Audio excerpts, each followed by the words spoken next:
حق بدنامول چې خلق د حق نه متنفره شي. او دا مسله شیخ الاسلام محمد بن عبدالوهاب رحمه الله جاهلیت په مسایلو کې ذکر کړی و، موږ هغې تفصیلي درس کړی چې په هغو کې یو کار دا و جاهلیت والو کې چې حق له به قسمه قسم نومونه یې ښودو د دې لپاره چې دا خلک د حق ونه مني.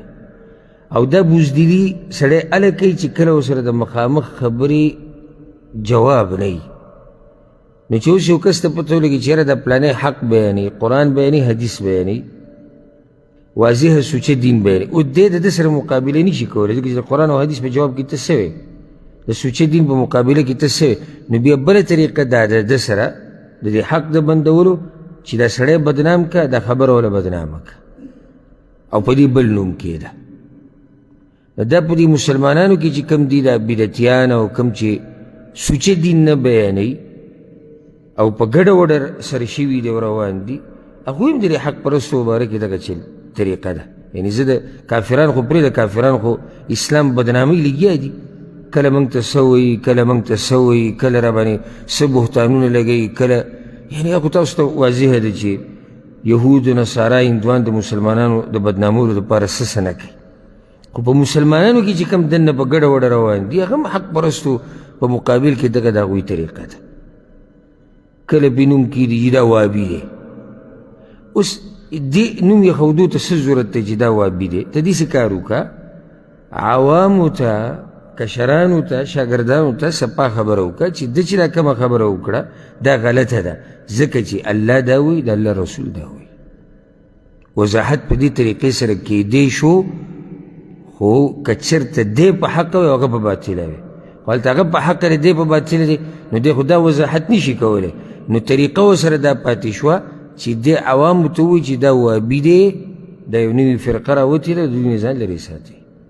اوس وابي تش یو بو دی، دا ګورې څه فرقه مرقه نشتي، خو دی یو نوم په دې کېښود چې دې سره به دی بدنام شي، دا حق به بدنام شي، نو څوک به یې قبلوي نه. نو چې عوامو ته وویل شي چې یاره پلانی وابي دی، هغوی توبه استغفرالله په دغه طرف په نه ورځي وابي دی. نو نه چې دا عامي خبر دی چې وابي څه ته وایي، نه چې دا مولوي صاحب خبر دی چې وابي څه ته وایي، او نه دې څوک شتي په دنیا کې چې هغه ځان ته وابي وایي. ها نو کله به داسې ووایي وی د ده خواله مه ورځئ، دا امامان نه مني، په دې طریقې سره به بدناموي. او دوی وایي چې په شریعت کې د پنځمې خور سره نکاح شتي، د پنځمې خور سره نکاح کېږي. ها او دوی دا وایي چې ستا پلار نیکه کافرانو مشرکانو، نو ته به منې دوی چې ستا پلار ته کافر وایي او ستا نیکه ته کافر وایي، ته به ورله خبره منې؟ اجلان جناسي غریبانان هغو خو عقل هسې مولوي صاحب له په لاس کې ورکړی دی، ته راته څه وایې موږ یې منو. هغوی غیرت پکې راشي چې زما پلار ته کافر وایي، نو زه خو له دې ګونې ته هم نه ګورم. هغه چېرته هم نه دي ویلي چې د پلار کافر دی یا نیکه کافر دی، خو دا اوس د حق د بدنامولو یو کوشش دی. کله به څه وکړي داسې خبرې به په ده ور وتپي چې د حکومت وخت ده ته توجه شي او ده له سزا ورکړي او دی ونیسي او په ده باندې کیس او دی جیل ته چې بدنام شي. نو د حق د بدنامولو دا کوشش ده د پخوان روان دی. ګوره د مکې مشرکانو به چې څوک مسلمان شو څه به ورته وي؟ صحابي به یې ورته وي، دا به یې نه وي چې دی مسلمان شو، وایي دی صحابي شو. ښه نو صحابي به هغوی چا ته وي چې یو دین هم نه مني، دا ټول مذهبونه پرېږدي.